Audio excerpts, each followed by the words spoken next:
감사합니다. 네, 옆 사람에게 축복 한번 해주면 좋겠어요. 우리 하나님 아버지께서 당신을 사랑하십니다. 이렇게 축복 한번 해주세요. 네, 네, 네. 그냥 잠깨라고 인사말 한 게 아니고 진심으로 우리가 지난주 말씀을 들으면서 이 은혜가 얼마나 큰지 아버지가 같이 나눴습니다. 저희는 지금 출애굽기 말씀을 나누고 있죠. 출애굽기 27장 1절에서 8절, 오늘은 제단에 관한 말씀입니다. 구약 성경은 우리 모세오경의 율법이 또 이 구약의 나머지 역사서라든지 또 시가서 이런 말씀들을 통해서 율법이 어떻게 이루어지는지 점진적으로 보여주는 거라서 지금 출애굽기 내용이 아주 기초적인 말씀이고 또 언약을 설명하는데 아주 유용한 말씀이기 때문에 여러분이 같이 우리 꼼꼼하게 좀 보기를 원해요. 우리 1절부터 제가 대신 봉독해 드립니다.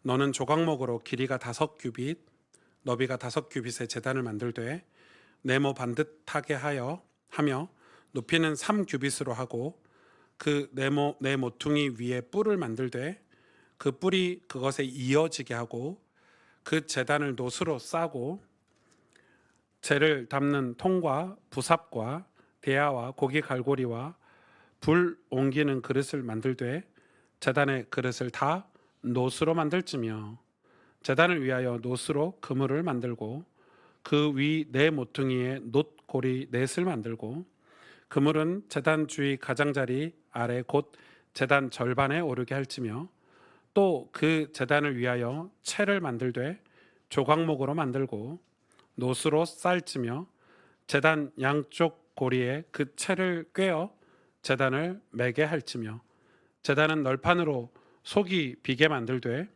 산에서 내게 보인 대로 그들이 만들게 하라. 아멘.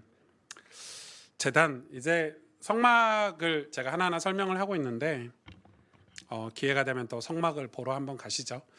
그 성막의 안쪽 지성소라든지 휘장 이런 설교를 했지만 사실 성막의 첫 문을 지나서 성막 안으로 들어간 문을 지나면 첫 번째로 마주하는 게 바로 제단입니다. 뭐 번제단이라고도 하고 뭘 태워서 하나님께 제사하는 이 제단이 제일 먼저 있어요. 오늘 이 제단에 관한 얘기를 여러분하고 좀 나눠보려고 해요. 여러분 이 제단을 이해를 하셔야 십자가가 이해가 되고 이 제단을 이해하셔야 여러분 신약 성경이 이해가 돼요. 여기서 다 출발해요. 여기서 다 출발하기 때문에 이 제단에 관한 내용들을 여러분이 잘 살펴보고 말씀을 꼼꼼하게 마음을 담아서 이렇게 담아두시면 좋을 것 같아요. 근데 제가 이제 설교를 이렇게 준비하잖아요. 그럼 이런 궁금증 여러분 없으십니까? 왜 제단이지? 아니 하나님이 제단 말고도 제단에서 짐승들 태워가지고 우리 죄사함을 해주시겠다는데 꼭 그거여야만 되나? 바닷물에 들어가가지고 몸 씻고 나와서 너 죄사했어 이렇게 말해주시면 안 되나? 아니면 꼭 이렇게 안 하고 그냥 말씀만 주셔도 되는 거 아닌가? 오늘날처럼 굳이 이렇게 제단이라는 거를 가지고 오셔서 이걸 어디서 가지고 오셨냐는 거예요. 이 제단을. 그래서 제가 제단이 너무 궁금한데 자료가 없어서 이번 주 국립중앙도서관에 가서 이 재단에 관한 논문들을 좀 살펴봤어요. 이 재단에 관한 내용 논문들이 그렇게 많지는 않은데 그래서 한 2편 정도를 읽고 왔는데 너무 재밌게 읽고 왔어요. 근데 이 재단을 어디서 하나님이 이 재단을 왜 가지고 왔냐는 거예요. 그렇잖아요.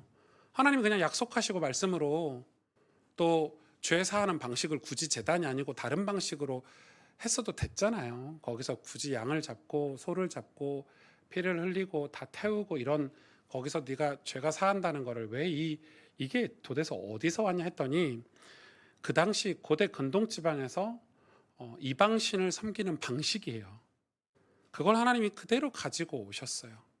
네, 그거에 관한 논문을 2편 정도 읽었는데 이제 사진에 보면 대표적인 그 당시에 그 광야에서 섬겼던 신 중에 하나가 바로 몰렉신이라는 건데 얼굴은 이 소 모양을 하고 몸은 사람이고 보시면은 저 제사장이죠.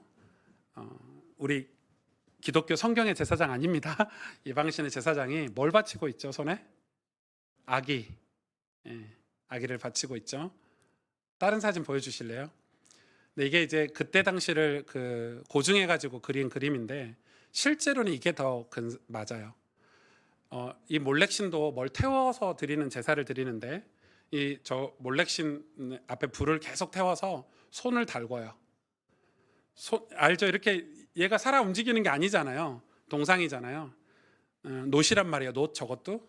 왜 놋이 그 당시에는 놋이 1035도까지 열을 버틴대요. 저 당시에는 놋이 가장 열을 버틸 수 있는 거예요. 그래 놋으로 다 만들거든요.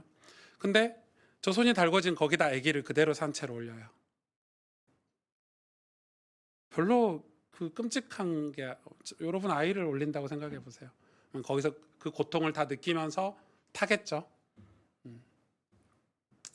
이게 고대 근동 지방에서 이 몰렉신을 섬겼던 몰렉신 섬기는 것만 일을 했을까요? 대다수의 이방 종교들은 처음부터 이렇게 하진 않았어요. 처음에는 곡식을 드리고 짐승을 잡아 드리다가 이제 계속 자극적인 뭔가를 해야 돼요. 그래서 결국은 자기 부족 공동체죠. 공동체에서 1년에 한 명씩 아이를 데려다가 여러분 이게 우리나라에도 있었을까요? 없었을까요? 심청이 우리나라에도 있었어요. 우리나라는 해양 국가이기 때문에 어부들이 바다에서 물고기를 잡아야 되는데 물고기를 못 잡고 또 풍랑이 불어서 배가 뒤집어지고 이러면 용왕이 화가 나서 그거 달래려고 사람 바쳤어요. 마을에서 처녀 이렇게 딸. 그럼 비일비재합니다 이런 일들이. 근데 이 당시에 고대 근동 지방은 훨씬 더 심했겠죠. 그러면 이 이방 종교들이 제단에 사람을 바치고 그게 끝나나요? 처음에는 그렇게 시작을 했는데 하나님이 없는 세계에서 우상을 섬기는 게 당연하잖아요. 인간이 뭔가를 섬기는 게. 근데 이 거짓신들의 주술에 이 백성들이 갇혀버린 거죠. 이 주술에 갇힌 백성들의 삶이 억눌리기 시작했어요. 이제 이런 거예요. 행동도 함부로 못해요. 몰렉신이 노하면 안 되니까. 몰렉신이 이걸 하지 말라 그러고 하라 그러고 이렇게 이제 주술이 생겨나는 거예요. 거짓 선지자에 의해서, 거짓 제사장에 의해서. 그러면 이 신들을 달래기 위해서 자신들의 자녀들을 뜨거운 불구덩이에 던지는 끔찍한, 여러분 이게 매년 얼마나 떨릴까요? 우리 딸이 선택되면 안 되는데, 무당한테 우리 딸이 선택되면 안 되는데. 여러분 한국에도 그런 무당들이 다 사람을 선별하잖아요. 무속신앙이 그렇게 무섭습니다. 근데 이게 어디서 시작했죠? 풍요에서 시작했죠. 풍요의 신이거든요. 몰렉신은 인간의 욕망에서 시작을 했어요. 풍요를 원하는 인간의 욕망에서 그 우상에게서 몰렉에 나온다는 그 주술에 인간이 갇혀버린 거예요. 얼마나 무섭습니까? 그들의 삶은 거짓 신과 거짓 신을 섬기는 거짓 선지자 제사장에 완전 사로잡혔어요. 거기에 얽매이고 억눌려요. 근데 그렇게 억눌리기만 하나요? 뭔가를 또 주기도 해요. 뭔가를 줘야죠. 그게 뭐죠? 쾌락이었어요. 그래서 당시에 이렇게 이 몰렉신 앞에서 제사 드리고 나면 성교 파티, 난잡한 성 파티를 합니다. 여러분 오늘날에도 그 우상 숭배 심한 절이나 이런 데 가면 밑에 사창가가 되게 많거든요. 일본 같은 데만 가도. 근데 이 당시 그런 문화들이 다 어디서 왔냐면 이 고대 근동 지방에서 이방을 섬기는 이 종교, 이 제단이에요. 제단. 이게 이 제단 하나로 인해서 그 공동체는 이 끔찍한 이 억눌림의 삶을 사는 거예요. 다시 말해서 제단이 세상을 지배해요. 인간 세계를. 처음에는 인간이 풍요를 위해서 제단을 만들었지만 나중에는 제단이 인간 세계를 지배하는, 그래서 함부로 맘대로 살지도 못해요. 우리 신이 노하면 안 되니까 우리 제단이 준 규율을 지켜야 되고, 하나님이 그 제단을 가져다가 성막 안에 세팅을 한 거예요. 어떤 의미가 있는지 좀 볼까요? 하나님께서 성막에 만드신 번제단은 여러분 하나님이 허락하신 은혜의 자리고 용서의 자리고 새로운 삶이 시작되는 자리였어요. 그런데 이 번제단의 구조를 보면 오늘 1절부터 쭉 나와 있죠. 첫 번째는 규격이에요. 규격, 네모 반듯하게 만드는 규격. 번제단 한번 보여주실래요? 띄워주시면 이게 번제단 규격 사이즈거든요. 여러분 화려하지 않잖아요. 그 제물이 돋보이도록 심플하게 만들어 놓으셨어요. 근데 의미가 있어요. 5규빗, 5규빗, 높이는 3규빗, 이게 네모 반듯하게 만든 이 규격은 하나님의 공의를 상징해요. 하나님께서 독생자 예수 그리스도를 십자가에 죽이심으로 통해 인류의 죄값을 치르게 하심으로 공의를 이루셨죠. 이 공의는 하나님의 극진한 사랑이에요. 그래서 이 사랑이, 이 공의가 변치 않는다는 공의를 상징하고, 이 번제단은 조각못으로 만들고 놋을 덮였어요. 놋을 덮었다는 것은 놋이 타지 않으니까 불에. 그런데 이 녹으로 만든 이유는 뭐냐면, 어떤 재물을 여기다 태워도 이 번제단이 손상을 입지 않았어요. 그래서 놋은 이 죄에 대한 하나님의 진노와 공의로운 심판을 상징해요. 다시 말해서 심판은 변치 않은 거예요. 하나님 누구는 심판하고 누구는 심판하지 않고, 이게 없어요. 그러니까 변치 않는 심판을 얘기해요. 그리고 뭐 많은 내용들이 있어요. 그리고 테두리가 없는 번제단. 여기 보면 이 다른 사진으로 보여주시면 이 성막 모형을 만드는 교회, 이런 모형을 만들어 놓은 저거 보면 번제단에 테두리가 없잖아요. 테두리가 없어요. 근데 이 테두리가 없는 이유는 이 번제단 위에 드려지는 제물을 돋보이게 하기 위해서래요. 이것은 예수 그리스도의 생애가 세상에서는 영광을 얻지 못하고 순전히 고난뿐이나 그 고난을 통과한 후에 지극히 큰 영광을 받으실 것을 상징하는 거예요. 그러니까 이 고난을 받는데 어떤 화려함, 그리고 여러분 이사야서 53장에 보면 예수님이 풍채도 없고 아름다움도 없고, 여러분 십자가에 죽는데 아름다움이 어떻게 있을 수 있어요? 우리는 예수님 하면은 막 화려하고 멋지고 막 영광스러울 것 같은데 성경은 그렇게 얘기하고 있지 않아요. 여러분 이 번제단은 그래서 화려하지가 않아요. 그리고 번제단 내 기퉁이에 뿔을 만들어 놓으셨어요. 이 뿔은 뭐냐면, 뿔로만 설교를 한 편을 해야 되는데, 이게 제사장이 속죄제를 드릴 때, 속죄제, 죄를 회개하는, 죄를 사하는 제사를 드릴 때 여기에 그 짐승의 피를 이 뿔 네 군데 다 발라요. 그럼 죄인들이 이 제단 뿔을, 피 묻은 뿔을 딱 붙잡습니다. 그럼 죽음을 면해요. 이스라엘 백성에게 제단의 뿔은 사죄, 용서, 생명의 뿔이에요. 여러분 나중에 뿔 얘기가 많이 나오죠. 찬양 부를 때나 예수 그리스도를 이것도 상징하는데, 피 묻은 이 뿔을 붙잡으면 죽지 않아요.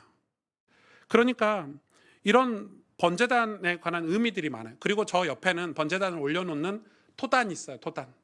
흙으로 이렇게 높이 쌓았죠. 여기서 제사를 다 드리고, 제사를 드리는 절기 때마다, 그러니까 절기가 다 다르잖아요.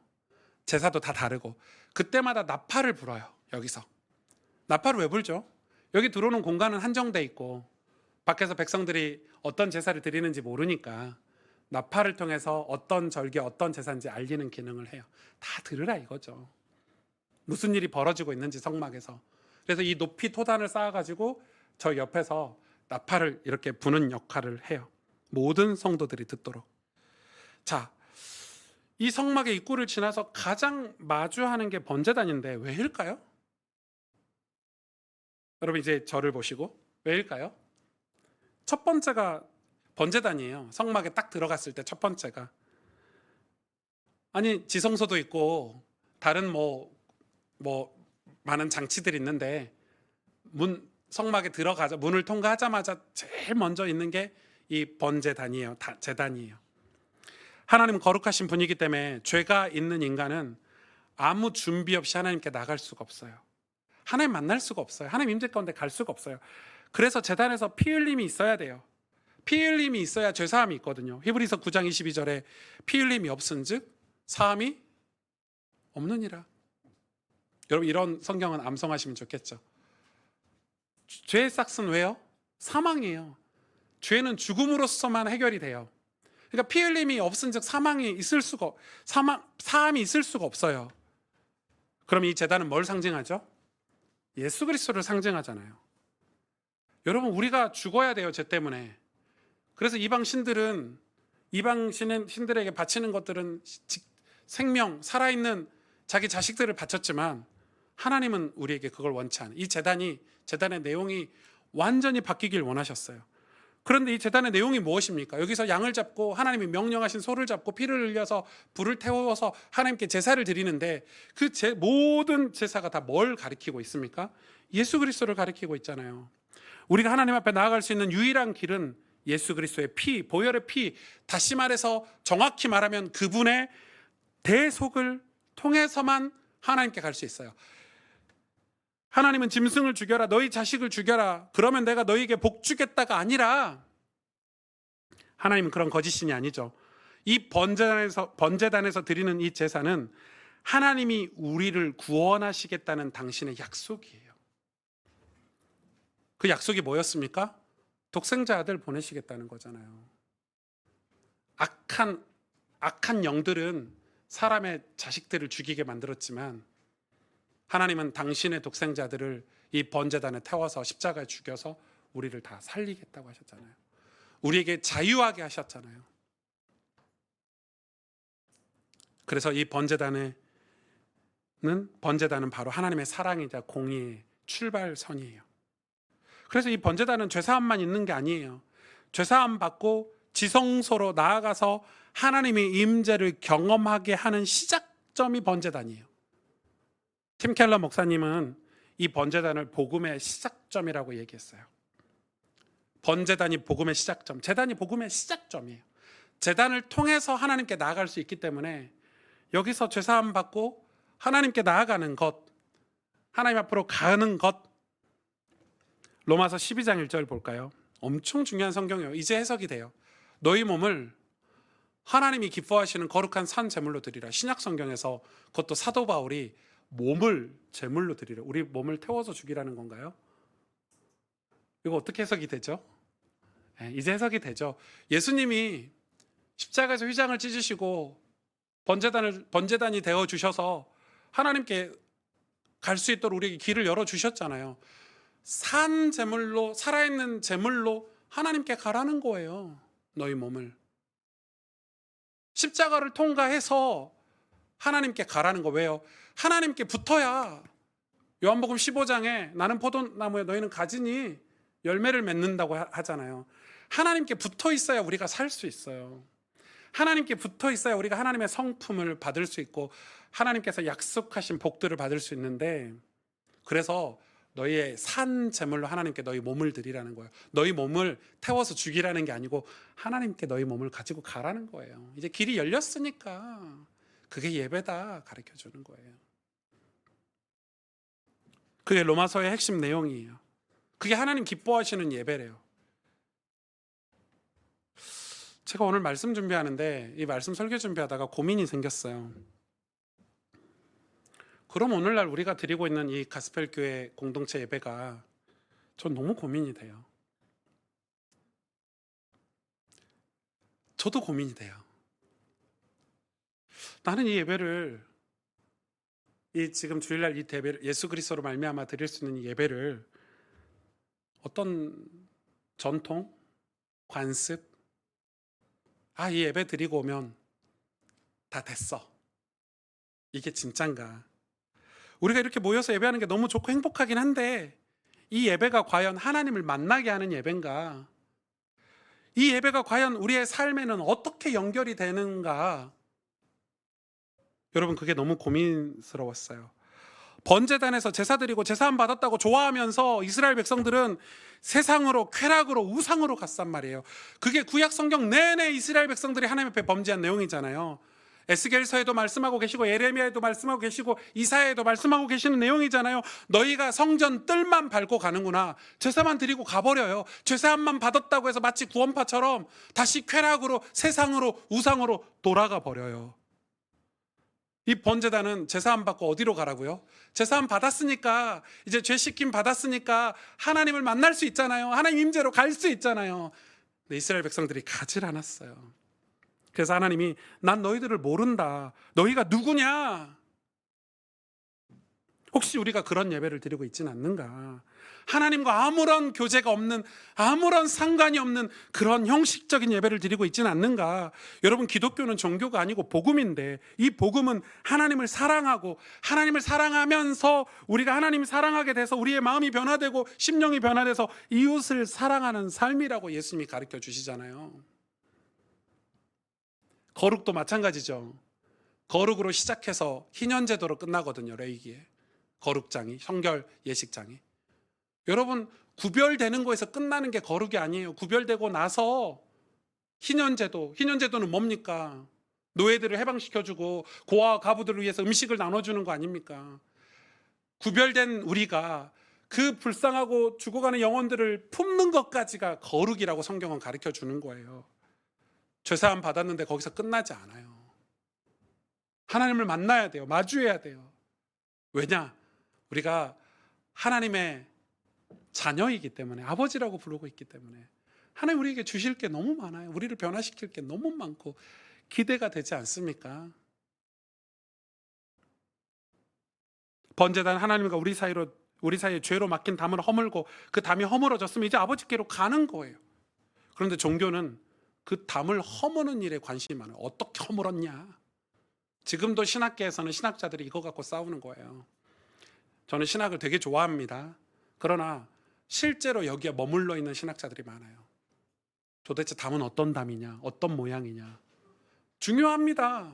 공부하면 돼요. 근데 지금 목적이 담이 아니잖아요. 담이 어떻게 허물어졌느냐? 아니잖아요. 담이 허물어졌잖아요. 휘장이 찢어졌잖아요. 우리에는 이 전통과 관습이 중요해요. 우리는 이렇게 예배를 드리는 이 형식이 중요해요. 그러나 이 예배에 머물러 있으면 안 되죠. 여기를 통과해서 아버지 하나님, 실존하시고 본질적이신 하나님을 만나는 것, 그게 예배의 본질 아닙니까? 예수님이 십자가에 죽으신 이유 아닙니까? 어떻게 죽었냐? 십자가에서 어떻게 죽었고 우리가 그걸 어떻게 믿어야 되냐가 아니라, 우리 어른들이 자녀들에게 혹은 권사님들이 신앙이 없는 남편들에게 예배 드렸어? 이렇게 물어보잖아요. 처음에는 예쁜 말로 시작해요. 예배 드렸니? 예배 잘 드렸어? 근데 알고 보면 폭력이에요. 아니요, 잘 못 드려. 이놈의 새끼가 예배 똑바로 드리라니까. 또 혹은 예배 잘 드렸습니다. 핸드폰 안 하고? 안 절고? 예, 핸드폰 안 하고 안 절고 잘 드렸습니다. 목사님 말씀 잘 적었어? 네, 엄청 잘 적었습니다. 오, 잘했네. 그리고 거기서 끝내버려요. 과연 우리 청소년들이 하나님 사랑을 알까? 과연 하나님을 사랑하고 있을까? 하나님께 사랑받고 있을까? 과연 이들이 성령을 체험하고 있을까? 제가 청소년 사역하는데 맨 앞줄에 앉아 있잖아요.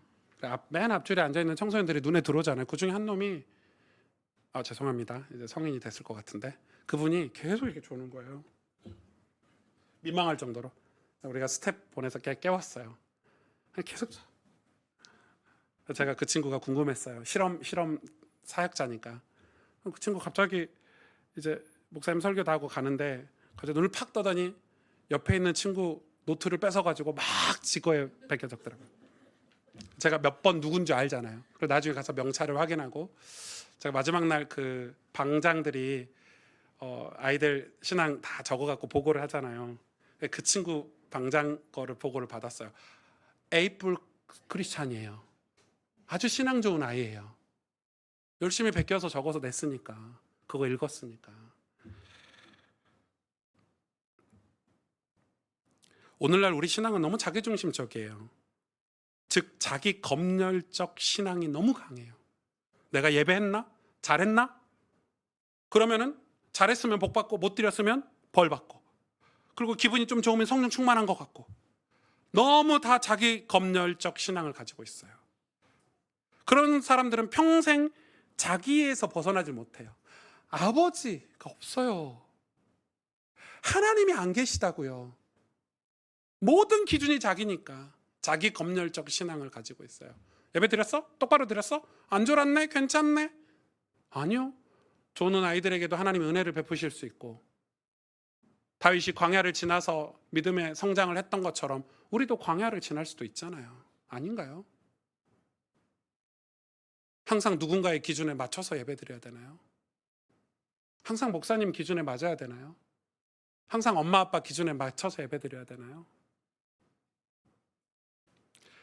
에스겔서 43장에 보면 4절 5절을 한번 봅시다. 여호와의 영광이 동문을 통하여 성전으로 들어가고, 보세요, 영이, 성령이죠, 나를 데리고 안뜰에, 성전 안뜰에 들어가시기로 내가 보니 여호와의 영광이 성전에 가득하더라. 이게 환상이에요. 언제요? 이스라엘이 완전히 포로가 됐어요. 그래서 예루살렘 성이 무너지고 하나님의 성전이, 하나님 임재할 성전이, 성막이 다 무너져 버렸어요. 다시 말해서 제사도 사라지고 예배도 잊혀졌어요. 왜 그렇죠? 왜요? 이스라엘 백성들이, 하나님이 이스라엘 백성이 미워서 진노하시나? 아니죠. 이스라엘 백성이 진노도 약속이거든요. 너희가 나를 떠나면, 우상을 섬기면 진노하겠다라는 약속을 하나님 지키신 거예요. 그래서 하나님 우리에게 복음을 설명하시고 성막을 만드셨는데 그게 예수 그리스도를 보내시겠다는 약속이잖아요. 근데 이스라엘의 제단은 더럽혀진 거예요. 왜? 이스라엘 백성들이 제사를 형식적으로만 드렸으니까. 그래서 하나님은 진노하셨어요. 심판하셨어요. 그래서 성전이 무너지고 예배도 다 사라지고 이제 포로가 돼버렸어요. 이 제단은 이스라엘 백성들이 욕망을 표출하는 곳이 됐어요. 대표적인 인물이 사울왕 아닙니까? 자기의 왕권을 지키고 전쟁에 승리하기 위해서 제단을 이용했잖아요. 여러분, 신앙생활은 다다익선이 아닙니다. 여러분, 신앙생활이 복잡해지면 모든 걸 잃을 수 있어요. 예를 들어서 많은 것들이 다 중요해지면요, 진짜 중요한 것이 사라지게 돼요. 그래서 신앙생활은 단순해져야 되는데 단순해지면서 하나가 돋보여야 돼요.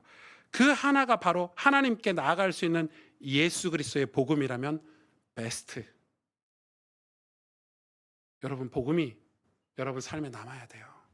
하나님께 나아갈 수 있는 예수 그리스도라는 복음이 우리에게 남아 있어야 돼요. 그래서 신앙은 다다익선이 될 수가 없어요. 많은 반찬을 만들어서 예수님을 대접하려고 했던 불안한 마르다 기억하시죠? 불안했어요. 빨리 반찬해가지고 식사 대접 잘해야 되는데, 이 마르다는 예수님의 십자가에는 관심이 없었어요. 예수님을 향한 하나님의 구약의 약속에는 관심이 없었어요. 오히려 마리아는 예수님이 십자가 죽으실 걸 알고 그의 옆에서 말씀을 한마디라도 더 들으려고. 성경에는 그 마리아의 신앙을 귀히 여겼잖아요.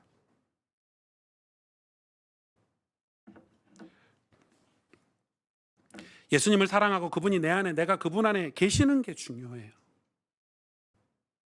제단이 그래서 회복된다는 것은 예배가 회복된다는 것인데, 하나님의 임재가 회복된다는 뜻이잖아요. 제단이 회복된다는 것은. 에스겔에서 제단을 회복하는 그런 환상을 에스겔에게 보여줘요. 그러니까 이 성막 안에 영광이 가득하고 그 다음에 환상, 두 번째 환상이 뭐였냐면 제단이 회복되는 환상이었어요. 제단이 회복되는 환상 이후에 나온 게 뭔지 아십니까? 바로 성전에서, 그 제단에서 생수가 흘러나온 환상이에요. 그 말은 제단이 회복된다는 것은 하나님의 은혜가 회복된다는 거고, 은혜를 회복하면 우리네 삶으로 하나님의 은혜가 흘러가게 된다는 거예요. 그걸 에스겔의 환상으로 보여주세요. 예배가 회복될 때 가정이 회복되고 교회가 살아나고 공동체가 변화되는 것.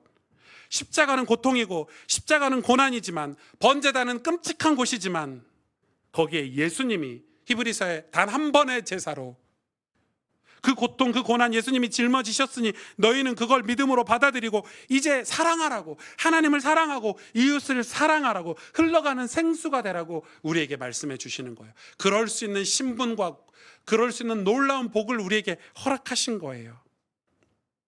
출애굽기에서 번제단은 그래서 단순히 죄사함만 있는 곳이 아니었어요. 그곳에서 사람들은 하나님의 뜻을 발견하게 됐고, 하나님의 거룩에 사로잡히게 됐고, 새로운 삶을 시작할 수 있는 곳이었어요. 에스겔 43장 27절, 이 모든 날이 찬 후 제8일에 그 다음에는 제사장이 제단 위에서 너희 번제와 감사제를 드릴 것이라. 아멘. 여러분, 번제만 드리면 되지 왜 여기 감사제가 나옵니까? 그리하여 내가 너희를 즐겁게 받아주리라. 하나님이 즐겁게 그 제사를 받는데, 그 제사는 번제뿐만 아니라 감사제까지였어요. 그래서 다윗은 예배드리러 갈 때 감사함으로 예배드리러 가라고 가르쳐주고 있어요. 왜 감사하죠? 십자가에서 내 죄 때문에 예수님이 피 흘려 죽으신 것을 알고 나니까 감사로 예배를 드리지 않을 수가 없잖아요. 하나님께 감사함으로 나가겠죠. 번제단 통과해서 지성소에 하나님 음성을 들으러 속죄소 앞으로 갈 때 여러분 감사함으로 가지, 찬송함으로, 두렵고 떨림으로, 설레임으로 가듯이 나 죄 문제 해결했으니까 다시 세상으로 가서 또 죄 지을래, 이렇게 안 되잖아요. 그럴 수 없잖아요. 그게 사입이에요. 그게 구원파고. 그 감사함, 그 감사를 하나님이 즐겁게 받아주신대요. 여러분, 사랑도 헌신도 기쁨도 다 어디서 나오죠? 다 감사에서 나와요. 근데 여러분, 감사가 나오나요? 저는 좀 쪽팔리고 부끄러운 고백인데 목사인데 목회가 요즘 진짜 힘들고 어렵다고 저는 개척할 때 목회 쉽다고 생각했는데 요즘 목회가 너무 어려운 거예요. 어떻게 해야 될지 모르겠어요. 뭘 어떻게 해야 될지 모르겠고, 죄송해요. 목사가 너무 카리스마도 없고 확신도 없이 목회하는 것 같아서. 그래서 저는 맨날 기도하고 눈물밖에 없어요. 우리 성도님들, 하나님, 저는 못하니까 저는 어떻게 해야 될지 모르겠고, 어떤 방향으로 가야 될지 모르겠고. 근데 감사가 쉽게 나오지 않아요. 근데 신기하게 기도하고 나면요, 감사가 생겨요. 그럼 무슨 감사인지 모르겠어요. 마르다처럼 온갖 요리에서 예수님 대접했지만 정작 예수님은 마리아를 사랑하셨잖아요. 아마 마르다도 탕자의 형과 같은 것 같아요. 그렇게 예수님 대접했는데 예수님은 마르다의 음식보다 마리아를 더 사랑하셨거든요. 이 마리아는 예수님을 원망했겠죠. 그 안에 감사가 있었을까요? 신앙은 다다익선이 아니에요.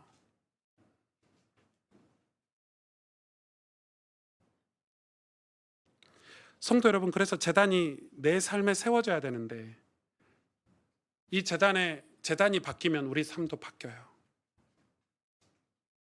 여러분, 몰렉신을 섬기는 제단을 살면 그 비참한 삶을 살지만 하나님 사랑, 하나님 우리를 축복하시겠다는 그 예수 그리스도의 십자가를 제단, 내 삶의 제단으로 세우잖아요. 여러분, 인생은 점차 바뀌게 돼요. 놀랍게 변화되게 돼요. 이 제단이 내 삶에 세워졌다는 것은 네 가지 상징이 있어요. 이 제단에. 첫째는 여러분 기억하셔야 돼요. 내가 죄인이라는 것을 항상 기억하는 자리예요. 제단은. 여러분, 제단 앞에 갔다는 것은 내가 죄인이기 때문에 죄 문제 해결 받으려고 간 거잖아요. 내가 죄인이기 때문에 그 구원의 뿔을 붙잡으려고 가는 거잖아요.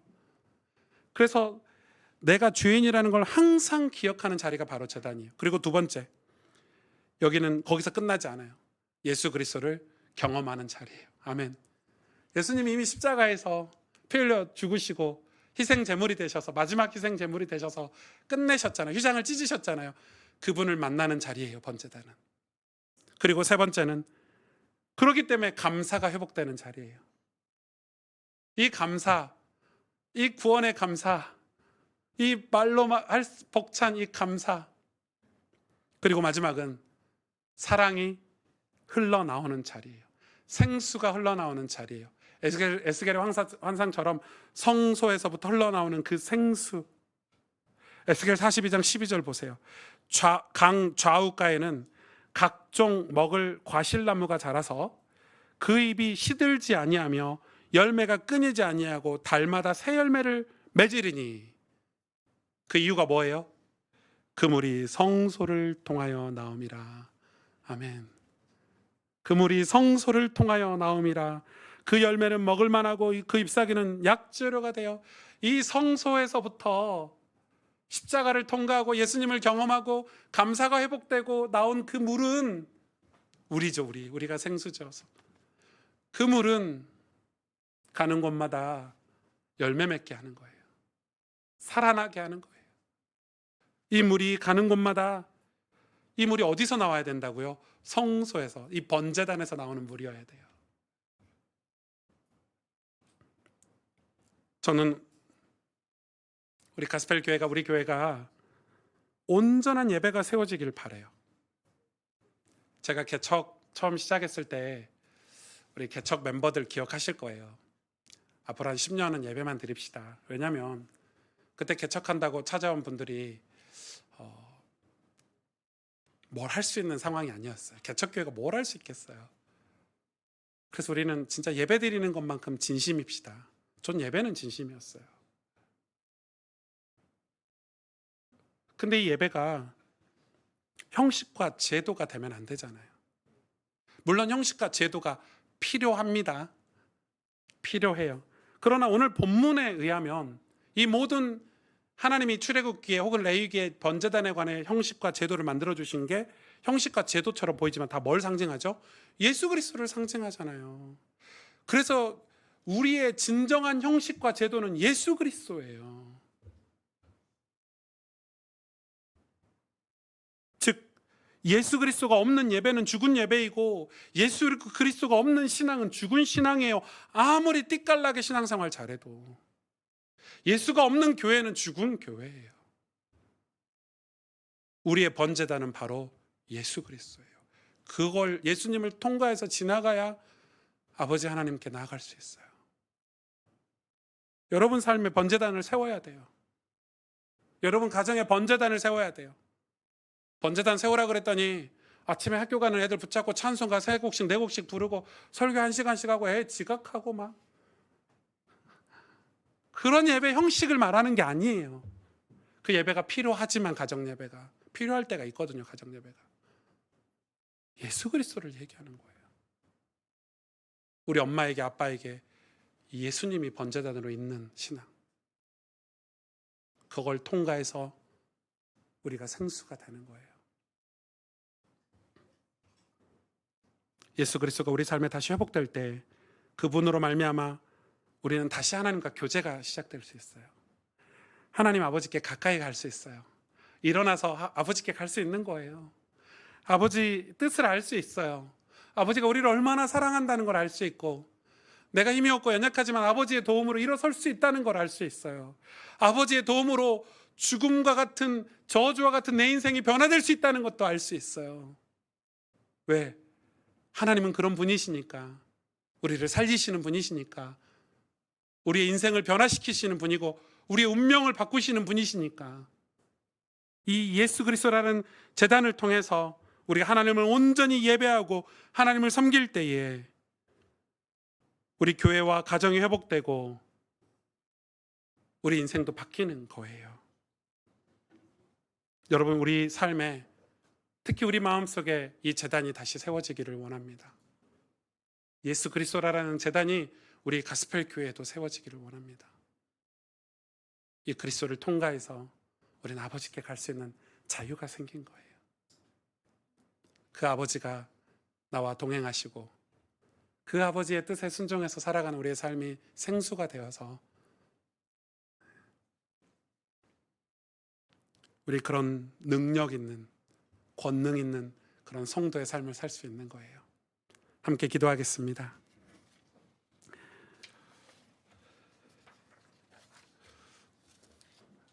오늘 말씀을 우리가 마음에 담고 같이 기도했으면 좋겠어요. 이 제단 하나가 우리 인생을 바꾸고 이 제단 하나가 우리의 모든 삶의 모양을 다 바꿔내요.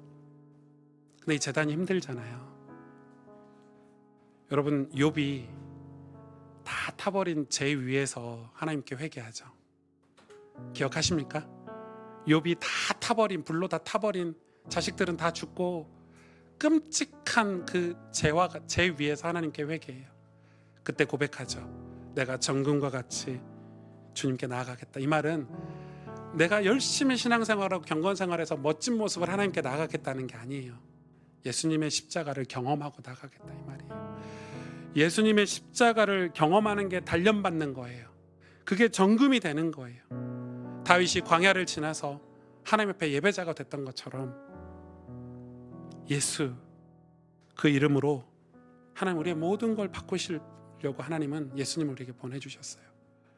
더 이상 이 세상의 노예로 살지 말고 더 이상 이방신 거짓신에게 그렇게 끔찍한 인생을 살지 말고 이제 예수 그리스도로 말미암아 아버지의 나라에서 아버지와 함께 아버지의 뜻을 순종하면서 하나님 나라를 위해서 살라는 거예요. 주님, 그래서 제단이 우리에게 필요해요. 예수 그리스도라는 제단이, 이 예배가 우리 삶에 세워지길 원합니다. 우리 함께 마음 담아서 말씀을 붙잡고 기도하겠습니다. 하나님 아버지, 감사합니다. 하나님, 우리에게 제단이 있습니까? 예수 그리스도라는 그 제단이 내 마음에, 우리 가정에, 내 삶의 모든 순간순간 모든 삶에 터전에 있습니까? 하나님을 아버지라고 부를 수 있는 그 자리, 하나님의 음성을 들을 수 있는 그 자리, 하나님의 뜻이 무엇인지 분별할 수 있는 그 자리가, 그 제단이 우리에게 다시 회복되기를 원합니다. 이 제단 위에 예수가 있기를 원합니다. 주님으로 말미암아 우리는 새로워질 수 있고 변화받을 수 있고, 의로우신 주님,